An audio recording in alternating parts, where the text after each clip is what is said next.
Halo teman-teman, saya Erika dari NIC Tech Center. Kali ini akan menjelaskan mengenai asas-asas pemungutan pajak.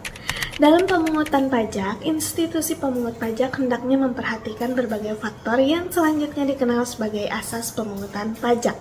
Ada berbagai asas pemungutan pajak menurut para ahli ekonomi.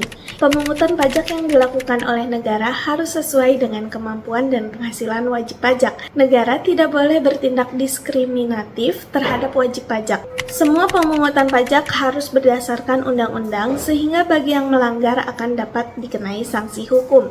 Pajak harus dipungut pada saat yang tepat bagi wajib pajak, saat yang paling baik.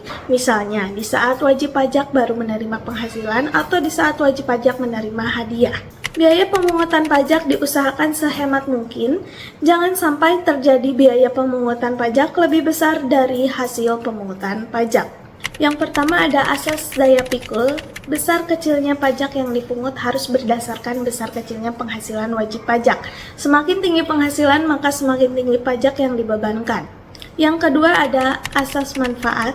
Pajak yang dipungut oleh negara harus digunakan untuk kegiatan-kegiatan yang bermanfaat untuk kepentingan umum. Yang ketiga ada asas kesejahteraan. Pajak yang dipungut oleh negara digunakan untuk meningkatkan kesejahteraan rakyat.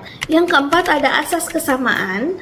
Dalam kondisi yang sama antara wajib pajak yang satu dengan yang lain harus dikenakan pajak dalam jumlah yang sama atau diperlakukan dengan sama. Yang kelima ada asas beban yang sekecil-kecilnya. Pemungutan pajak diusahakan sekecil-kecilnya atau serendah-rendahnya jika dibandingkan dengan nilai objek pajak sehingga tidak memberatkan para wajib pajak. Yang pertama ada asas politik finansial. Pajak yang dipungut negara jumlahnya memadai sehingga dapat membiayai atau mendorong semua kegiatan negara. Yang kedua ada asas ekonomi. Penentuan objek pajak harus tepat. Misalnya pajak pendapatan, pajak untuk barang-barang mewah. Yang ketiga ada asas keadilan. Pemungutan pajak berlaku secara umum tanpa diskriminasi. Untuk kondisi yang sama diperlakukan sama pula.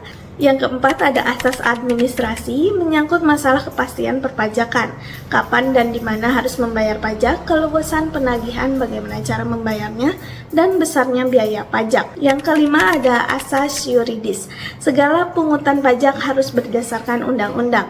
Sekian penjelasan mengenai asas-asas perpajakan, semoga bermanfaat, sampai jumpa.